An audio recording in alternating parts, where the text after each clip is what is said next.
हाँ, तो देखेंगे नेक्स्ट बैच में नेक्स्ट क्लास में कर्मकार क्षतिपूर्ति अधिनियम 1923 समाप्त हुआ था। आज न्यू चैप्टर बिहार दुकान एवं प्रतिष्ठान अधिनियम 1953, Bihar shops and establishment act 1953 पढ़ाने जा रहा हूं। देखेंगे दुकान एवं प्रतिष्ठान अधिनियम 1953 संरक्षा संबंधी श्रम विधान है। देखेंगे ये प्रोटेक्शन देता है, इसमें श्रमिकों को कार्य की दशाओं को निर्धारित करता है कि कितने घंटे काम करेंगे, दुकान कब खुलेगा और कब बंद होगा, प्रतिष्ठान कब खुलेगा, ओपनिंग एंड क्लोजिंग टाइम इसका क्या होगा, इसमें उल्लेख किया गया है। इसके अलावा इसमें कुछ नहीं। अब देखेंगे आप कि इसके अंतर्गत कौन कौन से प्रश्न बनेगा। तो पहला प्रश्न, दुकान की परिभाषा दे, दुकान की परिभाषा दे। दूसरा प्रश्न, प्रतिष्ठान की परिभाषा दें। तीसरा प्रश्न, नियोजक की परिभाषा दें। चौथा प्रश्न, बालक की परिभाषा दें। पांचवा, बिहार दुकान एवं प्रतिष्ठान अधिनियम 1953 का उद्देश्य बताएं। नेक्स्ट, बिहार दुकान एवं प्रतिष्ठान अधिनियम 1953 के मुख्य प्रावधानों का मूल्यांकन करें। नेक्स्ट, निम्न प्रश्नों का उत्तर दें। इसी में से आएगा, ये मुख्य प्रावधान जो है इसी के अंतर्गत ये क्वेश्चन है। दुकान एवं प्रतिष्ठान का पंजीकरण, रजिस्ट्रेशन, दुकान एवं प्रतिष्ठान खोलने एवं बंद करने का समय, कार्य के घंटे संबंधी प्रावधान, दंड संबंधी प्रावधान, छुट्टियां संबंधी प्रावधान, ये इसी के अंदर से आजकल तोड़ तोड़ के क्वेश्चन पूछ रहा है। देखेंगे तो आप घबरा जाएंगे कि क्या पूछा। आप पहले से जाने रहेंगे यही चीज लिखेंगे नहीं। अब दुकान प्रतिष्ठान पूछा, स्टूडेंट लोग पूरा एक्टर लिख के चला आया है। ये भी है जो नहीं जानता है, आया कई वो नोट्स लेकर के पढ़ा है लड़का, बोला कि सर हम लोग तो पूरा लिख दिए। हम तो पूरा तो नहीं पूछा है जी। जो पूछा जाएगा कि आपका नाम क्या है, तो हम लोग अपने फादर का नाम नहीं बताएंगे जी, अपना ही नाम बताएंगे। तो वही चीज है जो ही पूछा जाता है। प्रश्न की प्रकृति के अनुसार ही उत्तर आपको लिखना होगा। हाँ, तोड़ के सबके लिए अलग अलग मार्क्स है, सबके लिए अलग अलग मार्क्स लिखा रहता है। जब वो कॉपी मिलता है उसको, मॉडल आंसर एग्जामिनर को, जांचने वाले को मॉडल आंसर जब मिलेगा तो उसमें हर 5 नंबर 10 नंबर, इस दुकान पे परिभाषा पर 5 नंबर है, प्रतिष्ठान पर 5 नंबर है, ये सब लिखा रहेगा। इसी के हिसाब से वो नंबरिंग करेगा, उसमें नंबर दिया रहेगा। अब देखेंगे इसका डिफिनेशन। दुकान की परिभाषा दे। अधिनियम की धारा 216 के अंतर्गत दुकान से तात्पर्य ऐसे परिसर से है जहां वस्तुओं का थोक एवं खुदरा बिक्री होती है तथा ग्राहकों को सेवाएं उपलब्ध कराई जाती है। इसके अंतर्गत किसी का कोई भंडार या अन्य प्रकार के जो है परिसर शामिल होते हैं, लेकिन इसके अंदर निम्न शामिल नहीं होंगे: थिएटर, बियर बार, भोजनालय इत्यादि।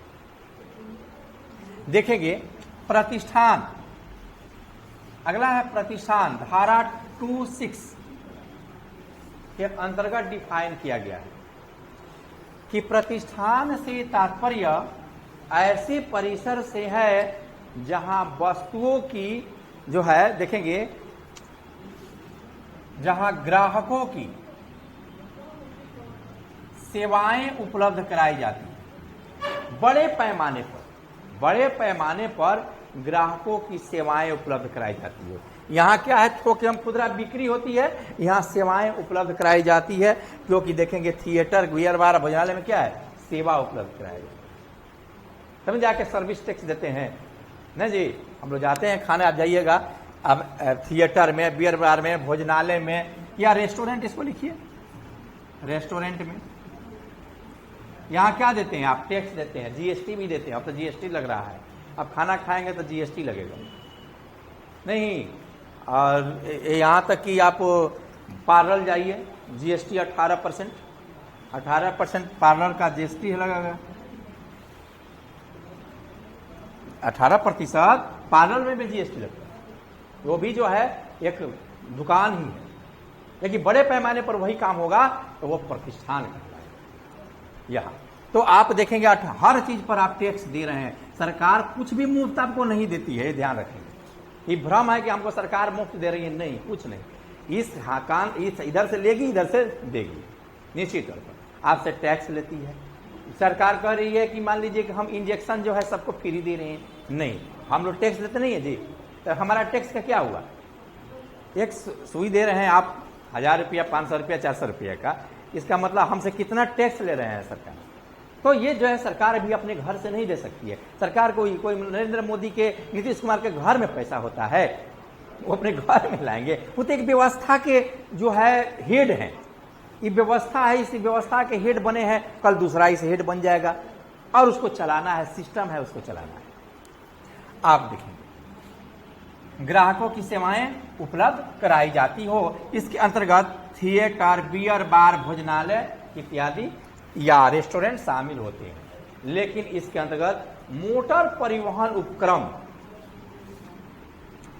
मोटर परिवहन उपक्रम जो है शामिल नहीं होंगे। ये बिहार सरकार कहती है, ये मैं नहीं कहता हूं, आप नहीं कहते, ये बिहार सरकार। दोनों परिभाषा जान गए। तीसरा परिभाषा, तीसरी परिभाषा देखेंगे नियोजक की परिभाषा। अब नियोजक की परिभाषा बिहार दुकान प्रतिष्ठान में अलग होगा, अब बाकी एक्ट में अलग होगा, ये ध्यान रखेंगे। यहां क्या देंगे कि नियोजक से तात्पर्य ऐसे व्यक्ति से है जो दुकान एवं प्रतिष्ठान का संचालन करता हो तथा श्रमिकों के सहयोग से ग्राहकों की सेवाएं उपलब्ध कराता हो, श्रमिकों के सहयोग से, तो उसे नियोजक कहा जाएगा। धारा 25 4 बालक, धारा 21 बालक से अभिप्राय ऐसे व्यक्ति से है जिन्होंने अपनी आयु का 14वां वर्ष पूरा नहीं किया, 14वां वर्ष नहीं पूरा किया, तो उसे बालक कहा जाए इस एक्ट के अनुसार।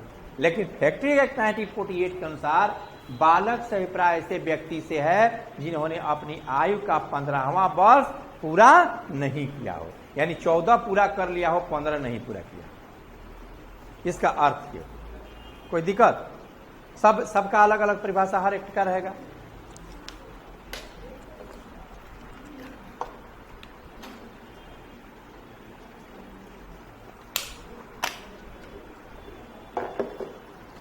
अब देखेंगे उद्देश्य, इसका उद्देश्य क्या है?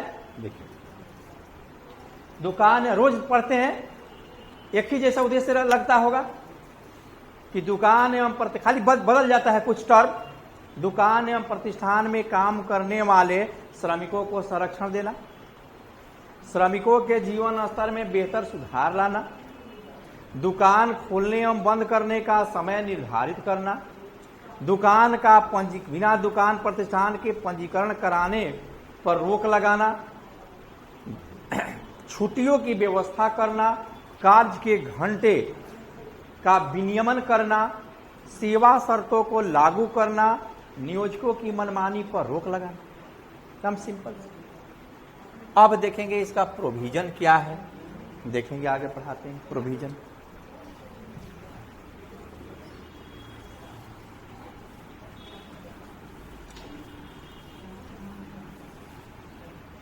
दुकान एवं प्रतिष्ठान का प्रावधान क्या है, प्रोविजन क्या है। बाबू थोड़ा सा इसमें इंक लेकर आइए तो लीजिए, एक लीजिए इसको।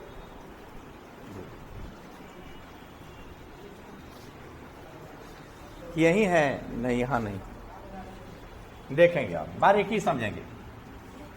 बिहार दुकान एवं प्रतिष्ठान अधिनियम 1953 संरक्षा संबंधी श्रम विधान है। इसके तहत दुकान एवं प्रतिष्ठान में काम करने वाले श्रमिकों के कार्य के घंटे और छुट्टियों को विनियमित किया जाता है। यह अधिनियम जो है 1953 में पारित हुआ और 1955 से लागू। इस अधिनियम में देखेंगे निम्न तथ्य स्पष्ट किए गए हैं। यह बिहार सरकार द्वारा पारित का श्रम विधान है तथा पूरे बिहार राज्य में लागू होता है। ठीक है, ये इसके अंतर्गत तथ्य स्पष्ट किए गए हैं। इसके अंतर्गत निम्न प्रावधान है। प्रावधान देखेंगे, प्रावधान में पहला विस्तार क्षेत्र, विस्तार क्षेत्र, स्कोप एंड कवरेज।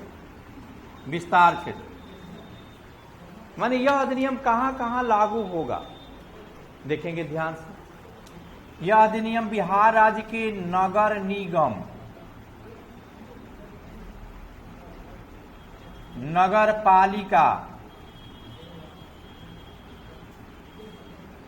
अधिसूचित क्षेत्रों, नोटिफाइड एरिया, अधिसूचित क्षेत्रों, स्वास्थ्य एवं खनन, सेटलमेंट इत्यादि के अंतर्गत आने वाले दुकान एवं प्रतिष्ठान में लागू होते हैं। फिर से समझिए, यह अधिनियम बिहार राज्य के नगर निगम, ये नगर निगम पटना नगर निगम है। बिहार में कितने नगर निगम है? पीटी में आप लोग पढ़े होंगे 13 है। 13 गो नगर निगम, जितने दुकान आएंगे और प्रतिष्ठान वहां लागू होंगे। नगर पालिका, जितने बिहार में नगर पालिका है वहां लागू होंगे। अधिसूचित क्षेत्र, नोटिफाइड एरिया करती है सरकार, जैसे दानापुर छावनी नोटिफाइड एरिया है। कहीं आदिवासी क्षेत्र होगा वहां नोटिफाइड एरिया होगा। तो नोटिफाइड एरिया, स्वास्थ्य, हेल्थ,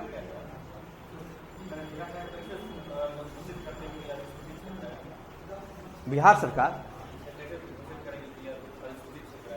विधानसभा में, विधान मंडल में पारित करा करके उसको नोटिफाइड एरिया घोषित करा देंगे। नोटिफाइड एरिया के लिए ये तो पॉलिटिकल साइंस का, पॉलिटी का विषय है, यहां का विषय नहीं है, लेकिन बता देता हूं। ये देखा जाता है जनसंख्या के आधार पर कि मान लीजिए कि यहां आदिवासी की जनसंख्या अधिक है और उनका अतिक्रमण हो सकता है, तो वहां आदिवासियों को ही संरक्षण दिया जाएगा और उसे नोटिफाइड एरिया घोषित किया जाएगा। बिहार में पता नहीं चलता, झारखंड में नोटिफाइड एरिया है, और यहां जहां सेना रहती है वो नोटिफाइड एरिया होता है। यह अधिसूचित क्षेत्र है, वहां दूसरा दुकान जब बिना उसकी अनुमति के नहीं कर सकते, नोटिफाइड एरिया। तो ये देखेंगे स्वास्थ्य, खनन, सेटलमेंट, खान जहां होगा, खान वहां भी दुकान खुलेगी तो वहां भी लागू होगा। और स्वास्थ्य, हेल्थ के क्षेत्र में जहां है, जहां दवाई की दुकान है, वहां भी यह लागू। कोई दिक्कत? बिहार सरकार राजपत्र में, गजट में अधिसूचना जारी कर, नोटिफिकेशन जारी कर इस अधिनियम के प्रावधानों को किसी भी नियोजन में लागू कर सकती है, कहीं भी लागू कर सकती है। अभी गांव में लागू नहीं होता है, लेकिन लागू कर सकती है, चाहेगी तो लागू कर सकती है। सरकार देखते हैं कि हर जगह जहां जरूरत पड़ता है वहीं टैक्स के लिए लागू कर देती है, गांव में भी लागू कर सकती है जब मन करेगा तो। नहीं जी, अंग्रेजों के जमाने में क्या होता है, टैक्स पर टैक्स लगता था, तो अभी भी सरकार टैक्स पर टैक्स लगा रही है। नहीं जी, तो यहां लोकतंत्र है, लोकतंत्र में क्या करेंगे, ज्यादा सरकार उत्पाद करेगी तो अगली बार बदल देंगे, लोकतंत्र में जो है। लेकिन अंग्रेजों के जमाने में बदल नहीं सकते थे, जो कह दिया रामबाण हो गया वही होगा। लेकिन आज तो है, ठीक है 5 साल कर लीजिए, जुल्म जितना करना है बाबू, 5 साल के बाद हम वोट के दम पर आपको दिखा देंगे, कर सकते हैं ना जी। 13 में हटाया ना जी, 14 में कांग्रेस सरकार को हटाया।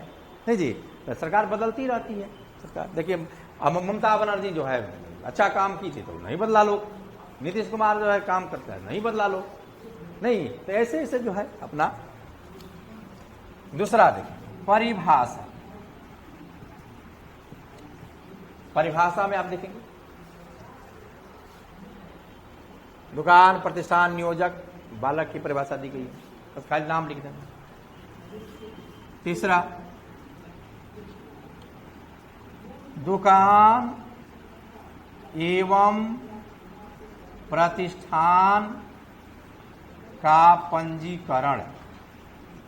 मार्कर कहाँ है जी? लाए हैं? अच्छा दे दिए। पंजीकरण, दुकान एवं प्रतिष्ठान का पंजीकरण, रजिस्ट्रेशन कैसे होगा? यदि कोई व्यक्ति या नियोजक किसी परिसर को दुकान एवं प्रतिष्ठान के रूप में परिणत करना चाहता है, खोलना चाहता है दुकान प्रतिष्ठान, तो इसके लिए क्या करना होगा? उसका रजिस्ट्रेशन कराना होगा, पंजीकरण कराना होगा। पंजीकरण कहाँ कराने का कराएगा और कैसे कराएगा? पंजीकरण के लिए वह सरकार, बिहार सरकार या सरकार द्वारा अधिकृत प्राधिकारी, सरकार थोड़े नीतीश कुमार आकर रजिस्ट्रेशन करेंगे। सरकार का मतलब हुआ आप जब ऑफिसर बनेंगे एसडीएम, ये काम आप ही लोग का होगा। सरकार या सरकार द्वारा अधिकृत प्राधिकारी के पास शुल्क सहित एक आवेदन देगा। क्या देगा? आवेदन देगा शुल्क सहित। आवेदन प्राप्ति के बाद प्राधिकारी 1 वर्ष के लिए दुकान प्रतिष्ठान का रजिस्ट्रेशन करेगा। 1 वर्ष के बाद उसका रिन्यूअल, नवीनीकरण कराना अनिवार्य होगा। लेकिन 22 अक्टूबर 2006 से नवीनीकरण की अनिवार्यता को समाप्त कर दिया गया। आप पंजीकरण करा भी सकते हैं या नहीं भी करा सकते हैं, अनिवार्यता समाप्त कर दी। कितना गलती सरकार काम की। सुशील कुमार मोदी थे, यही किए उस समय वित्त मंत्री। फिर 2013 में हुआ कि नहीं, अनिवार्य कर दिया जाए।